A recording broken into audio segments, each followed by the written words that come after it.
대규모 개발 사업에 대한 전략 환경 영향 평가는 개발 계획이 상위 법정 계획에 부합하는지를 평가해 문제가 있으면 사업 추진을 중단시킬 수 있는데요. 그런데 에월포레스트 관광단지 개발 계획이 상위 법정 계획에 위배되는 등 문제가 있는데도 전략 환경 영향 평가가 통과됐다는 비판이 나오고 있습니다. 송원일 기자가 보도합니다. 제주시 애월읍 중산간에 추진되는 애월포레스트 관광단지 125만 제곱미터 부지에 1조 7천억 원을 투입해 객실 1,000개가 넘는 호텔과 콘도를 지을 계획입니다. 사업 부지가 해발 몇 미터에 위치하는지 등고선을 표시했더니 가장 낮은 곳은 300.6m, 가장 높은 곳은 432.7m로 모두 300m가 넘었습니다. 해발 300에서 350m 사이 면적은 27%, 350에서 400m는 42.8%, 400m 이상 면적도 30.2%나 됐습니다. 이 때문에 환경영향평가협의회 심의 결과에서도 사업 부지가 해발 300m 이상 중산간 지역이라며 상위 계획에 관련 규정을 적극 검토하라는 요구가 나왔습니다. 이에 대해 사업자는 상위 계획에 중산간 관련 규정을 적극 검토해 평가서를 작성했다고 적었습니다. 여기서 언급된 상위 계획과 관련 규정은 무엇일까? 제주도가 마련한 최상위 법정 공간 계획은 2040 제주도 도시기본계획입니다. 여기에는 중산간 지역 관리 방안 전략이 정리되어 있습니다. 해발 200에서 300m 지역은 선 계획구역으로 정해 지속 가능한 개발을 지향하도록 했습니다.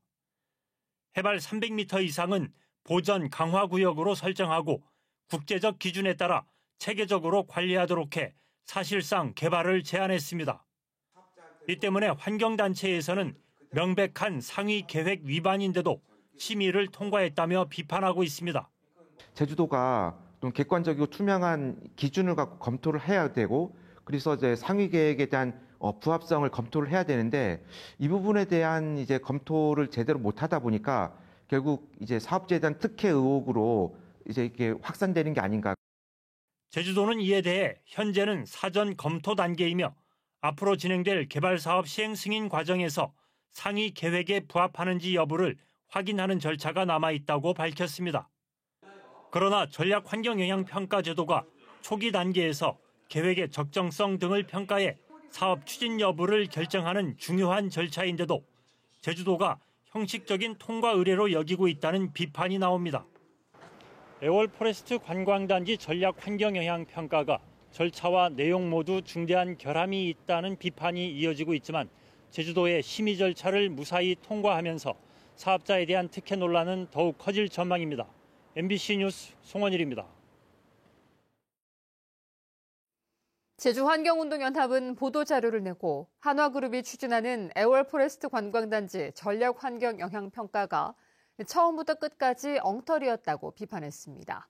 환경운동연합은 제주 MBC가 보도한 환경영향평가협의회의 서면 심의 문제를 지적하고 심의 결과가 제대로 이행되지 않았다며 재협의 절차를 거쳐야 한다고 주장했습니다. 특히 중산간 해발 300m 이상은 보전 강화 구역으로 정한 제주도 도시 기본 계획을 위배했고 숙박시설 적정 규모를 검토하도록 한 내용도 이행하지 않았다며 잘못된 절차와 부실평가로 이루어진 전략 환경 영향 평가는 새로 절차를 진행해야 한다고 지적했습니다. 제주에서 처음으로 폐 고철을 녹여 자원화하는 시설이 서귀포시의 한 마을에 들어설 계획인데요. 유해물질 발생 우려에 지역 주민들이 건강권을 침해당한다며 반발하고 있습니다. 박주연 기자가 보도합니다. 서귀포시 중산간 마을의 한 감귤밭. 이곳 6천여 제곱미터 임야에 700여 제곱미터 규모의 폐고철 자원화 시설이 들어설 예정입니다. 폐알루미늄 캔을 고열로 녹여 재생 알루미늄을 생산하는 시설인데 최근 사업자가 서귀포시에 사업 계획서를 냈습니다. 하지만 마을 주민들이 반발하고 나섰습니다. 전기로에서 알루미늄 캔을 녹이는 과정에서 각종 유해 물질이 나오는데 대기 오염과 악취로 주민들의 건강이 위협받는다는 겁니다. 특히 직선거리로 100m 안에 군부대는 물론 주민이 사는 주택과 관광 숙박시설까지 있어 절대 들어서면 안 된다는 입장입니다.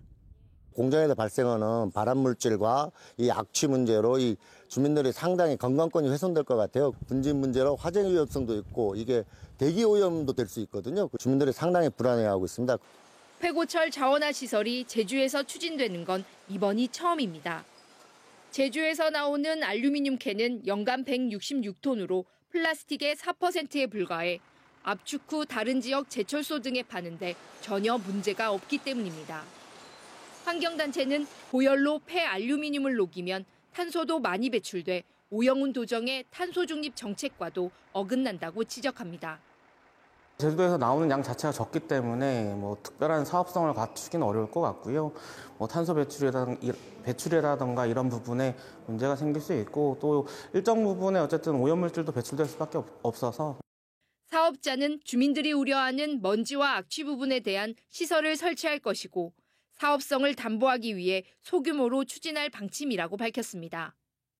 마을 주민들은 끝까지 폐고철 자원화 시설이 들어서는 것을 반대하겠다며 조만간 오영훈 도지사 면담 등도 추진하겠다고 밝혔습니다. MBC 뉴스 박주연입니다. 제주에서 유일하게 공업고등학교 이름을 쓰는 한림공고는 지난해 항공우주 분야 특성화고로 선정됐는데요.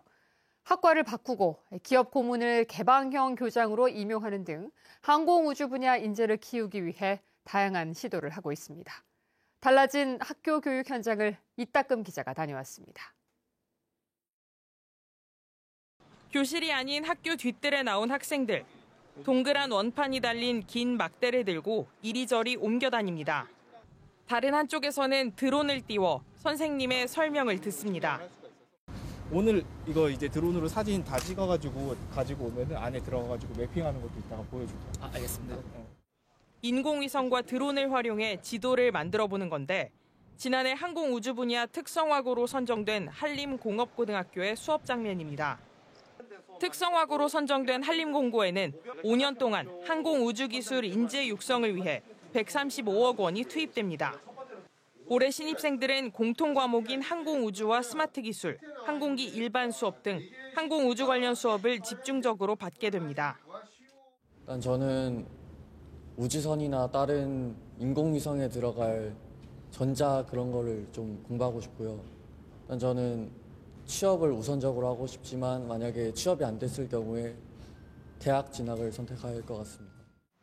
학교도 인재 양성을 위해 기계과와 건축과, 전기과 등의 기존 학과를 항공우주 산업과 관련된 정밀기계과와 스마트 건축과, IT 전자과로 개편했습니다. 또 졸업 후 많은 학생들이 항공우주 관련 진로를 선택할 수 있도록 제주 한화우주센터를 짓고 있는 한화시스템과 협약을 맺었습니다. 기업에 우리가 몇 명을 넣어야 되겠다. 이런 목표를 가지고 진행하는 것보다 기업이 먼저 우리 학교를 찾아와서 한림공고의 기술 인력들 좋던데 최대한 많이 받아줘 라고 하는. 도내 항공우주 특성화고로 첫 발을 뗀 한림공고. 3, 4일 항공우주 관련 연수를 받은 교사들이 우선 수업을 맡을 예정인 가운데 전문적인 수업을 위한 교사 충원과 기업과의 취업 연계 등은 과제로 남았습니다. MBC 뉴스 이따금입니다. 이상봉 제주도의회 의장이 도의회 임시회 본회의에서 개회사를 통해 윤석열 대통령 탄핵안에 대한 헌법재판소의 조속한 판단을 촉구했습니다. 이 의장은 제주의 주요 현안들이 불확실한 정치 상황 속에서 표류하고 있다며 조속히 수습하고 도민 불안을 해소하기 위해서는 헌법재판소의 신속하고 단호한 결단이 필요하다고 밝혔습니다. 또 결정이 지연될수록 대한민국의 신뢰는 약화되고 경기 회복 또한 늦어질 것이라고 강조했습니다. 수십 년간 이어져 온 한라산 케이블카 설치 논란이 또다시 불거질 전망입니다.